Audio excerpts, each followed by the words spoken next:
Doctor रिया ने मिलकर जब तोड़ने में कामयाब रही और शादी को छोड़कर मजबूरन नकली रूही को घर लौट कर आना पड़ा। ये सब नकली रूही नहीं चाहती थी और काफ़ी सपना सजाए रखी थी कि शादी होने के बाद मैं इस घर पे राज करूंगी, और उसका सपना चकनाचूर हो गया जूही और डॉक्टर रिया की वजह से। और वीडियो में आगे बढ़ने से पहले आप सभी से गुजारिश है, नम्र निवेदन है कि जितने भी भाई इस चैनल को सब्सक्राइब नहीं किए हैं वो इस चैनल को सब्सक्राइब करके वीडियो को लाइक और अपना सपोर्ट बनाए रखें।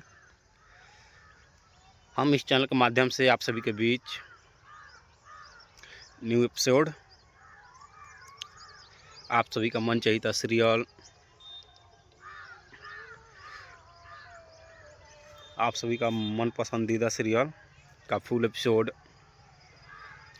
टीवी शो से पहले आप सभी के बीच लेकर आते रहते हैं। तो आप लोग इस चैनल को सपोर्ट करके आगे और बढ़ाएं। तो चलिए वीडियो को आगे की ओर बढ़ते हैं। और जब नकली रूही शादी करने के लिए घर वालों से लड़ झगड़ के बिना किसी का परवाह किए जब मंदिर में पहुंची तो वहाँ पे जूही और डॉक्टर रिया उसी की तलाश में पीछे पीछे मंदिर में पहुंचकर उसका शादी रोकने के लिए काफ़ी रोकने की प्रयास की, और जूही इस शादी को रोकने में सक्षम हुई, कामयाब हुई। क्योंकि नकली रूही ये सोच रही थी कि मेरा एक बार शादी नाहर के साथ हो जाए तो हमें एक दूसरे से कोई भी अलग नहीं कर पाएगा। और ये सब सारी बातें नकली रूही सोच रही थी, और इसके बारे में जूही को पता चला और शादी तोड़ने के लिए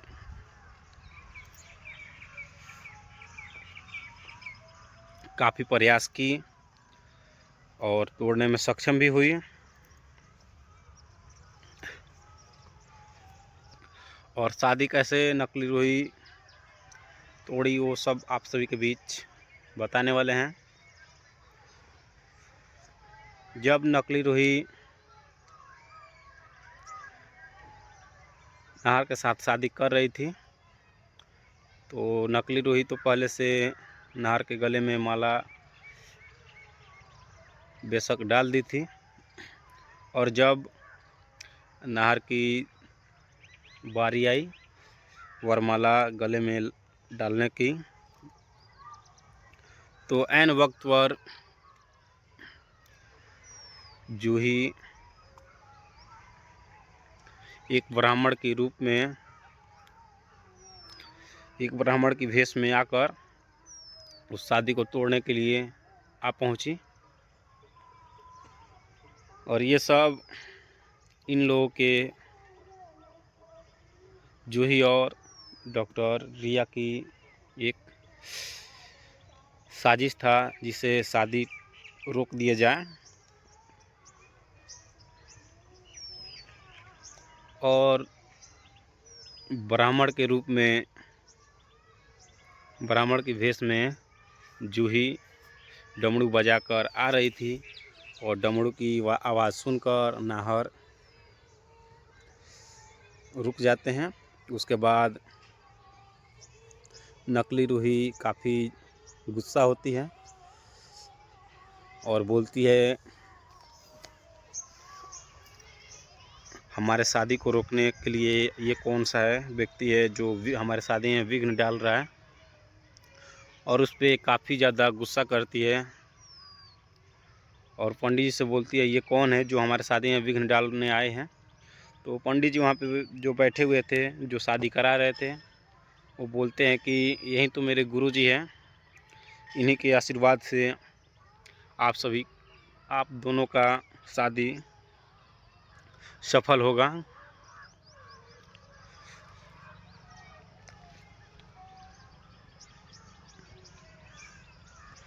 और ब्राह्मण के रूप में जूही बोलती है कि रुक जा बच्चा, ये शादी हरगिज नहीं हो सकता है और इस शादी में काफ़ी बाधाएं हैं। और ये सब सुनकर नकली रूही घबरा जाती है और बोलती है आखिर क्यों नहीं ये शादी हो सकता है, और ये शादी हरगिज होकर ही रहेगा, मैं कुछ भी नहीं सुनना चाहती हूँ। और उनका बात टालकर पंडित जी से बोलती है कि पंडित जी आप मंत्र पढ़िए, जो होगा मैं देख लूँगी, मुझे किसी का परवाह नहीं है। और जब पंडित जी मंत्र पढ़ने लगते हैं तो जूही काफ़ी ज़्यादा गुस्सा होकर बोलती है कि रुक जा बच्चा, तू क्या कर रहा है, तुम अनर्थ करने जा रहा है। इस शादी में काफ़ी बाधाएं हैं, जो अभी शादी तुम कर रहे हो ये मौत से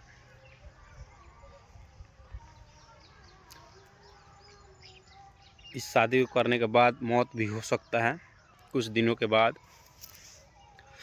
क्योंकि ये सब जूही इस शादी को तोड़ने के लिए ऐसा बातें कह रही थी कि ये सब सुनकर नाहर इस शादी को करने से मना कर देंगे, इनकार कर देंगे। और ये सारी बातें सुनकर नाहर भी डर जाते हैं और बोलते हैं कि रूही छोड़ो, हम इस शादी को अभी नहीं कर सकते हैं।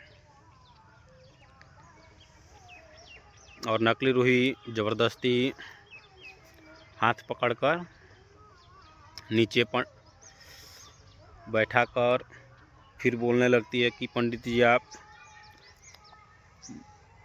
मंत्र पढ़िए।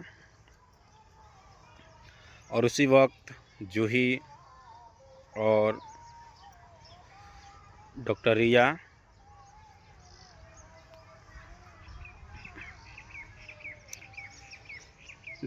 वहाँ पे आकर एक औरत की भेष में साड़ी पहनकर पंडित जी के पास पैर पकड़कर लगी रोने और बोली कि बाबा मैं आपकी बातें ना मानकर आज काफ़ी दुविधा में हूँ, आप कोई उसका हल निकालें। और बाबा बोले कि बच्ची मैं तुझे पहले ही बोली थी कि ये शादी नहीं हो सकता है, इस शादी में काफ़ी ज़्यादा मुश्किलें हैं, इस शादी को नहीं करना अभी उचित है। और इसका हमारा बात ना मानकर तुम शादी की, इसी के वजह से तुम्हारा पति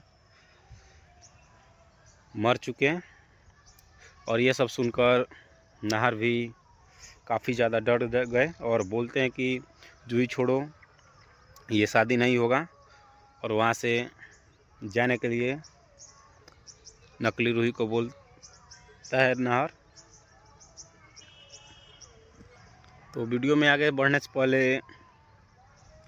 आप सभी से गुजारिश है कि जितने भी भाई बहन इस चैनल को सब्सक्राइब नहीं किए हैं वो जल्दी से इस चैनल को सब्सक्राइब करें। लेटेस्ट अपडेट देखने के लिए हम इस चैनल के माध्यम से आप सभी के बीच न्यू अपडेट, टीवी शो से पहले आप सभी के लिए मनोरंजन के लिए लेकर आते रहते हैं। और जितने भी भाई बहन को ये वीडियो अच्छा लगा वो कमेंट में अपना राय दें और अपने प्यारे दोस्तों के पास शेयर ज़रूर कीजिए। और नेक्स्ट वीडियो काफ़ी ज़्यादा मज़ेदार होने वाला है, तो मिस करना ना भूलें, मिस मत कीजिएगा। और यहाँ से नाहर और नकली रूही घर जाने के लिए राज़ी हो जाते हैं। नकली रूही बोली कि नाहर जी, ये शादी अभी हम नहीं कर सकते हैं, चलिए जब बाबा का आशीर्वाद रहेगा और बाबा जब बोलेंगे उसी वक्त हम लोग शादी करेंगे। ये शादी का टाइम उचित नहीं है। और ये सब कहकर नकली रूही और नाहर घर के लिए निकल जाते हैं। और जब नकली रूही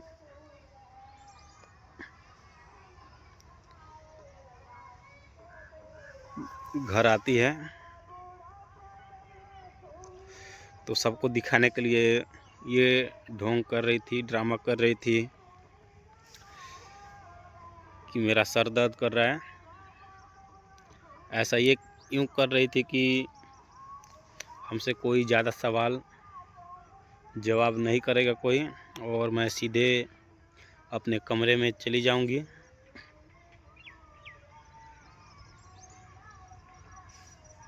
और नकली रूही को लाने वाला कोई और नहीं,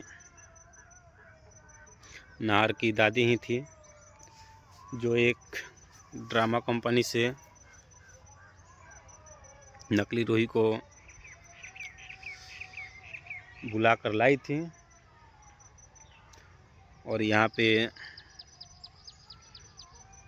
नाहर के दादी अपने सास से बोलती है कि मैं गलत की इसे ड्रामा कंपनी से लाकर और दूसरे ही दिन हमें हमारे सर पे नाचने लगी, हम पे हुक्म जताने लगी।